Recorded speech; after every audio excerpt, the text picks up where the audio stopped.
Dispute over Mediterranean waters, which is escalating, and Greece and UAE have started a joint air force exercises in the eastern Mediterranean. This is the latest build-up of military forces in the region, where Greece and Turkey are already at odds over the seabed mineral rights. According to the Greek Defence Ministry, the training flight started a day after the UAE transferred of 9 F-16 fighter jets and 4 transport planes to a Greek airbase on Thursday. Greece and Turkey have led multiple military exercises in the area in recent weeks, with more to follow. Recently, Turkey launched a seismic survey vessel in the eastern Mediterranean and said it will hold firing exercises in the region. The survey mission has been in the waters where Athens asserts jurisdiction. Ankara argues that Greek islands shouldn't be included in calculating maritime areas where oil and gas can be exploited.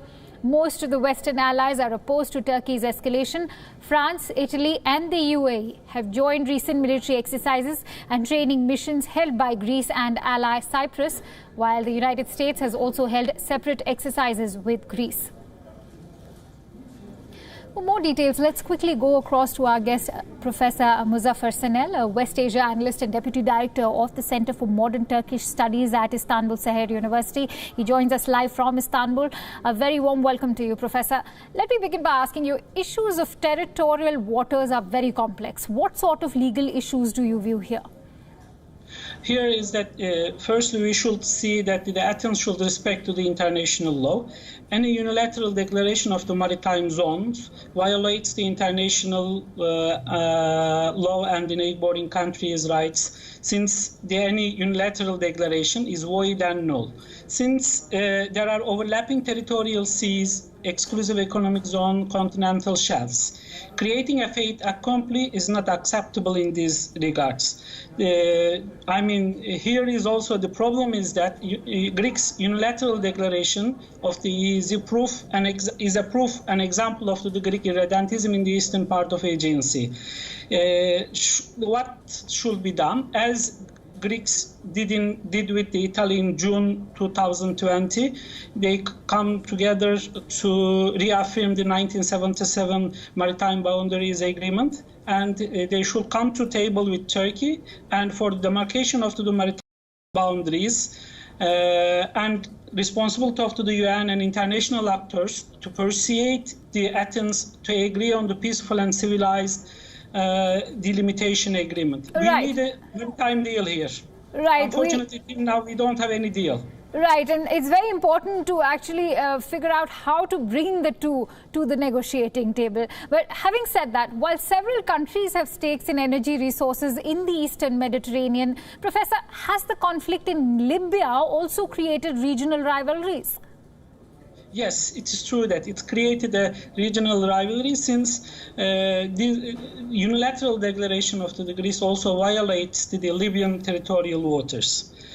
Which is also, of course, that Turkish or Libyan unilateral declarations of the exclusive economic zone or the maritime boundaries without having an agreement with the other coastal states, it is null and void. We should agree on first this one. Therefore, the first this clash which is going on in Libya over Libya, that created a new power vacuum and at the same time balance of power in the region.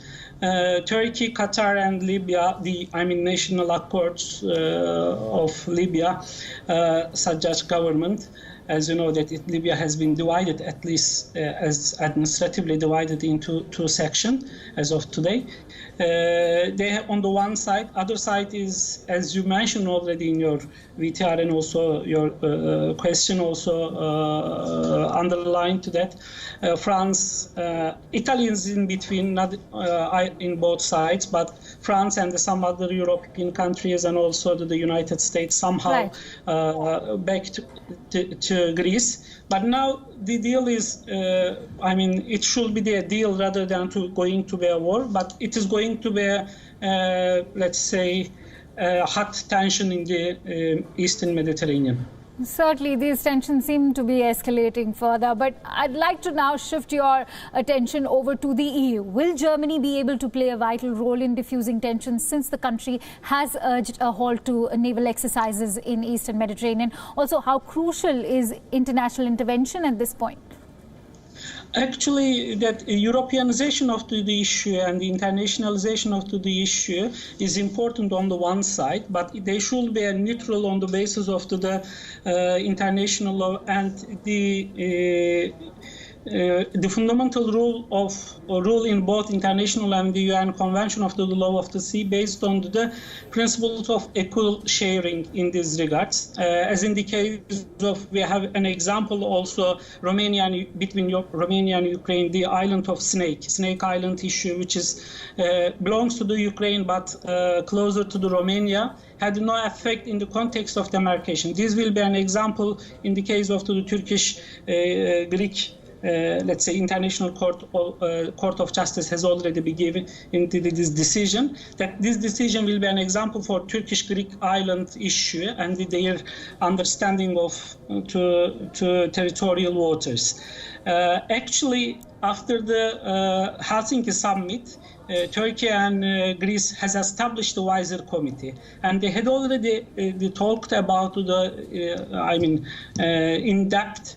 In 2003, it has been March 2003. It has started, and now it's still ongoing. But we don't see any kind of, let's say, results till now. Hopefully, this WISER committee will find a solution before going to war. Right. Let's hope that that understanding eventually prevails, and that understanding is able to douse these tensions currently between Turkey and Greece. Thank you so much, Professor, for sharing your precious inputs.